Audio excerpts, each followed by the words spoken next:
नमस्कार मित्रांनो, सुख म्हणजे नक्की काय असतं या आजच्या भागामध्ये आज काय घडले आपण ते बघणार आहोत। आदिराज नित्याला काढा देतो आणि तिला झोपी लावतो। इकडे रेस्ट हाऊस वरती शालिनी चिडचिड करत असते। कोणाला काही कळू सुद्धा दिलं नव्हतं तरी देखील आपला प्लॅन फेल का झाला। आदिराज मध्येच कुठून आला। दोनदा वाचली की दोनदा मृत्यू का होत नाही असा विचार करू लागली। दोघांना खोलीमध्ये बंद केलं होतं तेव्हा कमीत कमी राजमाला तरी माहित होतं, पण यावेळी कुणालाच काहीच माहित नव्हतं माझ्याशिवाय आणि शालिनीशिवाय। तर आदिराज मध्येच कुठून आला, त्याचा काटा काढला पाहिजे, त्याशिवाय नित्याचा काटा निघणार नाही। शालिनी लगेच बरोबर म्हणते आणि सोमाला त्याचा फोन मागते। ती आश्रयला फोन करते आणि चिडूनच म्हणते की असं काय होतंय, नित्या का मरत नाहीये। त्यावर तो बरोबर म्हणतो आणि मला वाटलंच होतं तू मला फोन करशील म्हणून, आता पडली ना तोंडावरती। शालिनी म्हणते की मला खूप संताप आलाय, संताप। नित्या मरत नाही, तिच्याकडे कुठली शक्ती आहे जी तिला सारखी मदत करते। त्यावर आश्रय म्हणतो तू अगोदर तू शांत हो, तुझ्या गोळ्या खा आणि डोकं शांत ठेव। शालिनी आश्रयला म्हणते की त्या नक्षत्रामधील व्यक्ती तिला मारू शकते हे तुम्हीच सांगितलं। आश्रय लगेच ओढून म्हणतो की तुला वेळ पाळता आली नाही म्हणून तुझा हा प्लॅन फेल गेला। तिच्या भोवती मला एक वलय दिसत आहे। ती म्हणते ते वलय तोडून टाक, मला तिच्या चिंध्या चिंध्या करायच्या आहे। त्यावर आश्रय खूप हसतो, काही करू नको, तुझ्याकडे आता शांत बसल्याशिवाय काही पर्याय नाही। तोपर्यंत तिचा जीव घेण्याचा प्रयत्न देखील करू नको, ते तुझ्या अंगलट येईल। तू विषयाची परीक्षा घेऊ नको, जर तुला घ्यायची असेल तर ऑल द बेस्ट, हे करू नको हे लक्षात ठेव। आपलं बोलणं शेवटचं बोलणं ठरेल। त्यानंतर शालिनी चिडून फोन ठेवते आणि म्हणते नित्या मी तुला मारू शकत नाही, पण तुझं जगणं मी मारण्यापेक्षा सुद्धा बदतर करून टाकेल। वलय कसलं असलं तरी तिच्या भोवती नक्कीच कोणतरी आधीच्या जन्माची व्यक्ती तिला भेटली असणार। तिच्या मागच्या जन्माची व्यक्ती कोण आहे ती व्यक्ती शोधायला पाहिजे आणि त्यानंतर काय करायचं आहे हे तुला कळलंच असं ना सोमा। सोमा मान हलवतो आणि तिथून निघून जातो।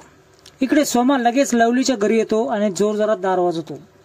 लवली लगेच आम्हाला एका ठिकाणी लपवतो। दरवाजा उघडतो तर समोर सोमा उभा पावसात भिजलेला असतो।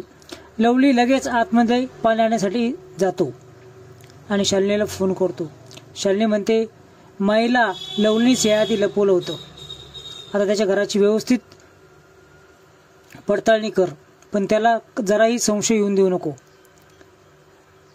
तो सगळं त्या पद्धतीप्रमाणे वागतो आणि मॅडमला फोन लावतो आणि म्हणतो तुमचा आवाज इथं सापडला नाही। शालिनी ठीक म्हणते। सोमा तिथून निघून जातो। लवली लगेच घाईघाईत दरवाजा बंद करून घेतो। दुसऱ्या दिवशी सकाळी नित्या जागी होते आणि बघते तर आदिराज त्या ठिकाणी झोपलेला असतो। तो तिची काळजी करत खाली बसला असून तशीच त्याला झोप लागलेली असते।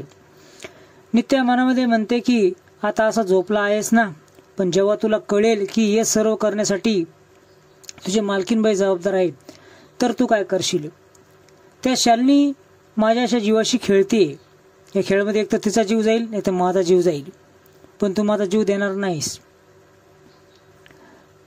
हे तू पुन्हा एकदा सिद्ध करून दिलं आहे की तू माझा जीव जाऊ देणार नाहीस। नित्य हळुवारपणे आदिराजच्या केसावरती फुंकर मारते आणि मनामध्ये थोडस बोलते। नित्या लगेच शेजारी खाली बसते आणि खांद्यावरती डोके ठेवून म्हणते माय स्वीट स्वीट हनी, नाही माझे गोड गोड धनी, उठा कोंबड्याने बाग दिली आहे, केव्हाचे जागे व्हा। आता झोपेतून जागा होतो आदिराज आणि त्याला दिसते मॅडम, तुम्ही एवढे आजारी आहेत तर सुद्धा माझ्या स्वप्नात येऊन मला त्रास देत आहेत। जरा डोळा लागला की पुन्हा स्वप्नात येतात, तरी बी मला सोडत नाहीत मला। त्यावर नित्य म्हणते की तुमची बायको एकदम ठणठणीत आहे आणि या कोणत्या मॅडम आहेत ज्या तुमच्या स्वप्नामध्ये येत आहेत। आदिराज हसूनच म्हणतो नित्या मॅडम माझ्या स्वप्नात येतात। नित्या बोलते की मग काय करतात। अधिराज म्हणतो माझ्यावरती खूप प्रेम करतात. आणि तू काय करतोस त्यांच्यावरती प्रेम? अधिराज म्हणतो जा मी नाही सांगणार. तुम्ही कधी उठल्या आणि खाली कशाला बसलाय? नित्या म्हणते की ज्याच्यावर प्रेम करतो त्याच्या शेजारी बसायला कुणाची बंदी आहे? आत्ताच तू म्हणालास ना की नित्या मॅडम माझ्यावरती लय प्रेम करतात. मग त्यानंतर अधिराज कावराबावरा होतो आणि म्हणतो कोण मी असं म्हटलं नाही. आज झोपेमध्ये माणूस काही पण बडबड करत असतो. त्यावेळेस नित्या म्हणते की मी सगळे रेकॉर्डच करायला पाहिजे होतं. अधिराज म्हणतो लक्ष देऊ नका तुम्ही सोडा मी जातो. त्यावर नित्या पुन्हा म्हणते की सांग ना तू तिच्यावर प्रेम करतो का? तर तो सोडा म्हणतो मला जाऊ द्या म्हणतो. इकडे राजमा शालिनीला चहा घेऊन येते. शालिनी डोके दाबत असते. तेव्हा राजमा विचारते की डोकं खूप दुखतं आहे का तुमचं? बरोबर आहे आजकाल खूप चालवावं लागतं ना. तर शालिनी तिच्याकडे रागाने बघते. राजमा पण शब्द फिरवते आणि त्या गोष्टीतून बाहेर येते.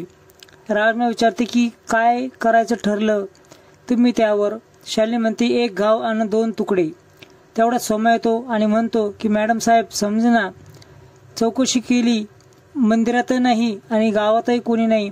नवीन व्यक्ती गावात कोणीच आला नाही. त्यावर शालिनी मनात विचार करू लागते की असं कसं शक्य आहे? नित्याला कोण भेटलं?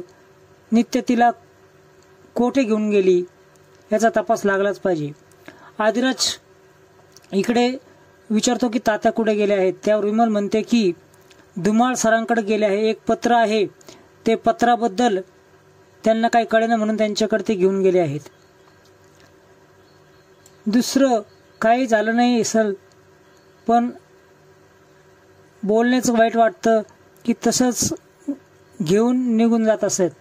तितक्यात अधिराज तिला थांबवतो आणि तिचा हात धरतो की माझ्या आईच्या पोह्याला तोड नाही. इतका खाऊन सुद्धा पोट भरलेलं नाही. आवडीनं उपीट खाऊ लागतो व छान झालाय असं नजरेने खुणवतो. अगदी हॉटेलसारखा झाला आहे असं म्हणतो. हा मग नित्या लगेच एका प्लेटमध्ये पोहे घेते आणि ती टेस्ट करते आणि म्हणते की पोहे देखील सुंदर झाले आहेत. बाहेरून शालिनीला कॉल करते आणि म्हणते की मालकीनबाई काहीतरी करा या नित्याचं प्रकरण खूप वाढलं आहे. आज तर अधिराजने तिच्या हातचा नाश्ता देखील केला आहे. त्यावर शालिनी खूप चिडते आणि म्हणते तू मला हे का सांगतेस? तुला जे काम सांगितलंय ते कर. तू आत्ताच्या आत्ता रूममध्ये जा. रूम चेक कर. ड्रॉवरमध्ये कुठे काय सापडते बघ. व्हिजिटिंग कार्ड सापडते का ते बघ. कुणाचा पत्ता लागतो का ते सगळ्यात पहिले सांग. आवरावर करत असते व सावरी तिला म्हणते की राहू द्या नित्या मॅडम तुम्ही सगळं केलं आहे ना. प्लेट मी का उचलू शकत नाही का अशी नित्या बोलते. पाहायला मिळणार आहे की नित्या आणि अधिराज बाईकवरून बाहेर चालले असतात. त्या क्षणी एक आजी त्यांना आडवी जातात आणि म्हणते आम्मा. अधिराज आम्माकडे पाहतच बसतो आणि जयदीप आणि आम्मा सोबत घालवलेले क्षण त्याला आठवतात. इतक्यात लवली तेथे येतो आणि आम्हाला बाजूला घेतो.